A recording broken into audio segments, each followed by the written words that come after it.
wabarakatuh. Perkenalkan nama saya Salma. Perkenalkan nama saya Elma. Perkenalkan nama saya Medina. Di sini ingin memenuhi tugas UAS AIK untuk mengunjungi Ormas Persatuan Islam. Dan Lingkungan di sini. Bagaimana memahami konsep tauhid dalam Islam? Di dalam Islam, sebelum segala sesuatu ya harus didasari oleh dasar-dasar tauhid, keimanan dan sebagainya. Makanya di lingkungan pesantren kami tauhid ini ditekankan sekali, bahkan dijadikan formulasi sebagai mata pelajaran pesantrenan. Dan karena ini ada dua kelembagaan yang mengurusi pesantren ini. Pertama ada ormas itu sendiri, kita bentuknya bukan yayasan.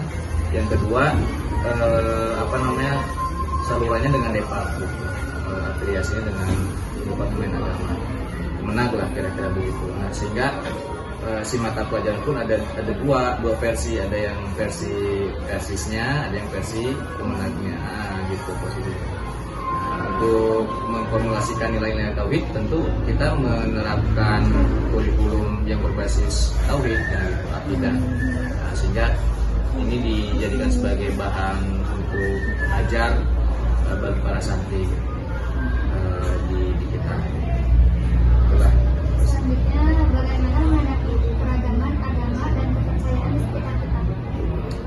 Betul, di kita ini multi agama ya, beragam agama, baik yang secara hukum sudah diakui oleh pemerintah ataupun yang tidak diakui oleh pemerintah ya.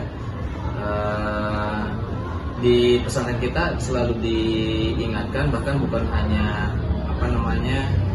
diingatkan masalah keragaman agama ya, tapi juga masalah keragaman ormas gitu. Ada Muhammadiyah, ada NU dan sebagainya. Dan ya itu di kita bukan hanya eksklusif kepersisan, walaupun ya nilai-nilai eksklusivitas itu selalu dibangun.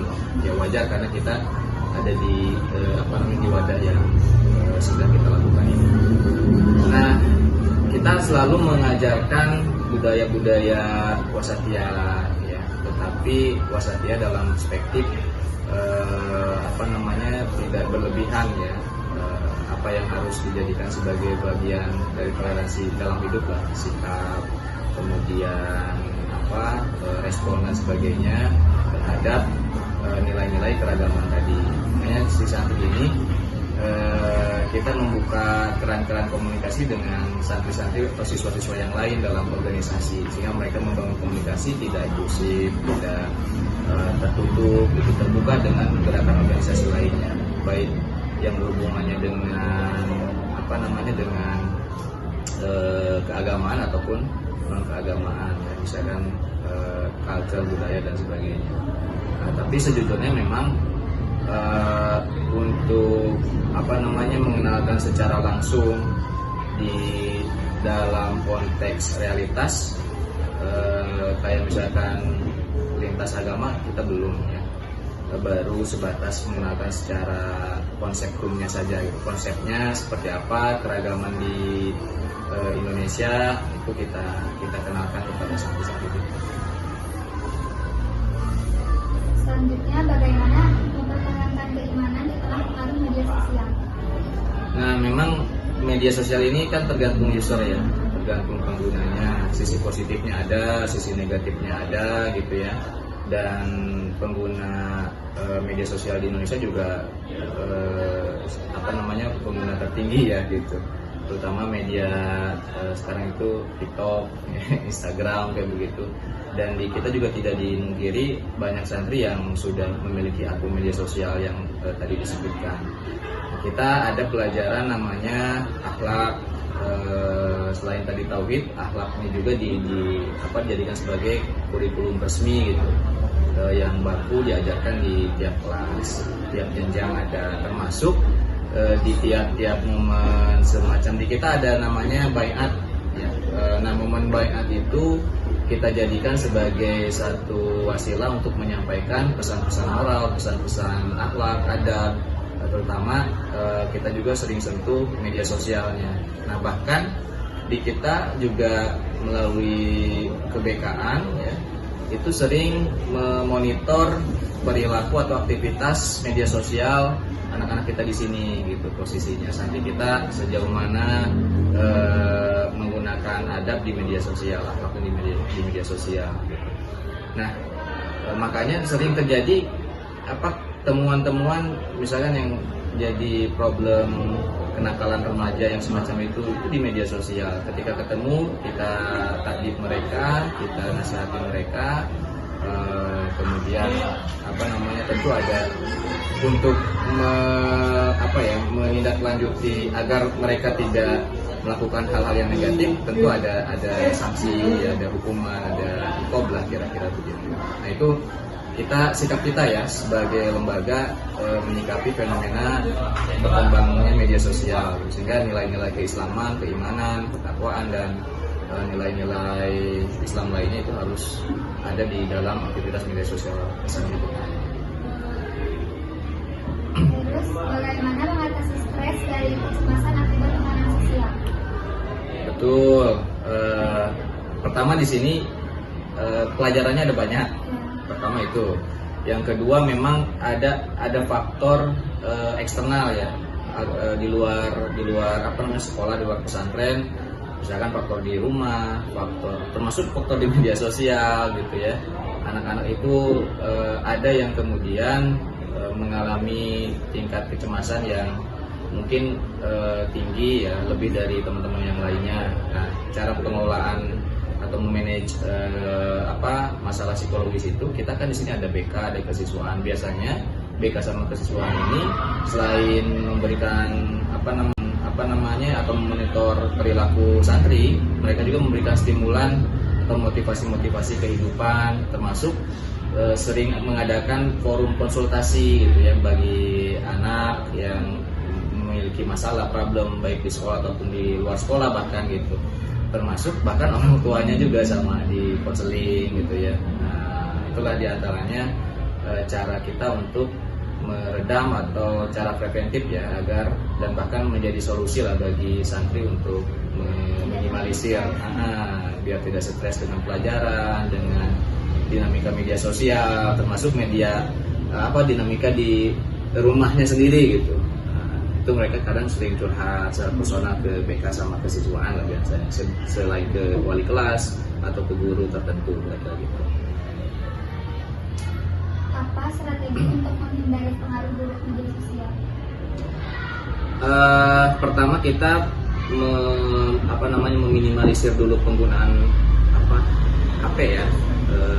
Sempat kita bikin aturan resmi yang dirilis ke orang tua. Secara teknis kita sampaikan juga di forum-forum rapat, forum-forum pertemuan dengan santri gitu ya.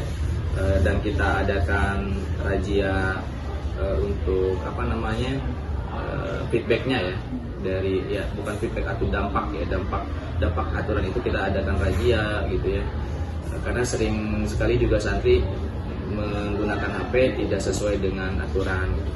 Tapi belakangan karena terutama waktu COVID ya, itu kan basis belajar medianya menggunakan hybrid, ada online offline-nya gitu, luring daring. Nah sampai hari ini kemudian ada guru yang menggunakan media HP sebagai media pembelajaran, sehingga perlu kita batasi mana yang harus menggunakan HP dan konten apa yang harus mereka produksi atau mereka konsumsi kira-kira begitu. Termasuk tadi di kita itu sering ada semacam kajian yang diikuti oleh santri, yang di situ ada pesan-pesan moral, ya, pesan-pesan akhlak agar mereka menjadi user yang baik dalam memanage aktivitas media sosial mereka. Gitu. Selanjutnya, bagaimana membangun hubungan yang sehat dengan orang tua dan teman? Lagi-lagi sebenarnya sudah dikondisikan oleh bagian BK sama kesiswaan. Kita ini sebetulnya sedang mengadakan satu rancangan untuk ada madrasah orang tua ya, atau pesantren orang tua, sehingga ada kesinambungan, ada kelancaran komunikasi antara pihak pesantren, pengelola ya, santri sama orang tua. Konsep pendidikan pesantren ke santri seperti apa? konsep pendidikan orang tua di rumah seperti apa itu kan harus ada keterbukaan sehingga nanti kita memiliki solusi yang sama, frekuensi yang sama untuk memecahkan dinamika pendidikan santri di sini. Nah, beberapa event kita sudah lakukan itu, ada secara formal ada kegiatan kayak bukan training ya namanya, parenting ya, acara-acara seminar parenting buat orang tua, dan itu diikuti oleh orang tua, termasuk ketika rapat di kita itu rapatnya tidak hanya membicarakan faktor masalah teknis atau operasional yang ada di pesantren, tapi lebih ke substansi bagaimana potret pendidikan anak di rumah, di lingkungan, termasuk di pesantren gitu, posisinya seperti apa, sehingga ada kesesuaian antara pesantren dengan orang tua, anak dengan orang tua juga jadi nyambung gitu. Nah, bahkan yang dilakukan oleh tim kami BK atau kesiswaan atau pesantren itu sering melakukan sebuah komunikasi yang produktif ya, proaktif dengan orang tua dan santri, dipertemukan, terutama yang mereka terbuka lah secara masif ya, membuka diri berkaitan dengan apa saja yang sedang mereka hadapi hari ini, baik di pesantren ataupun di luar pesantren. Nah, itu rutin kita lakukan melalui BK sama kesiswaan. Begitu. Izin melanjutkan. Selanjutnya, apa cara menghadapi perubahan zaman dan globalisasi?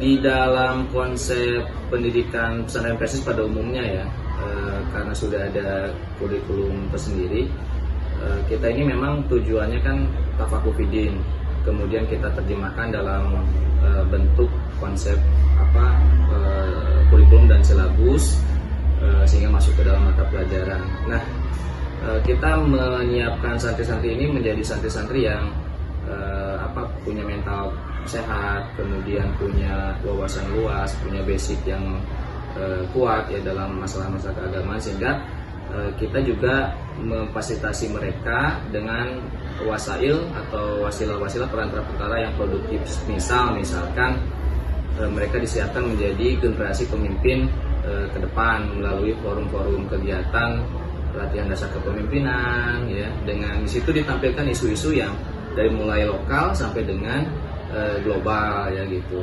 Nah, tentu secara umum, secara general ya disampaikannya, tapi kemudian kita berusaha menyesuaikan dengan standar usia mereka gitu, sehingga mereka mudah memahaminya.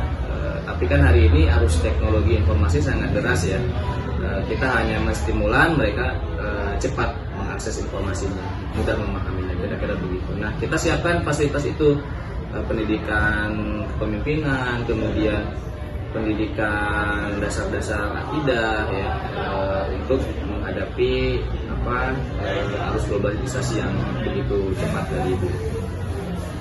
Itu diantaranya. Selanjutnya, bagaimana menjaga keseimbangan antara dunia dan akhirat? Nah, kalau ini kita ada stimulan program yang di situ dikelola oleh anak-anak ya, oleh di sini nama OSIS itu jadi IGUG,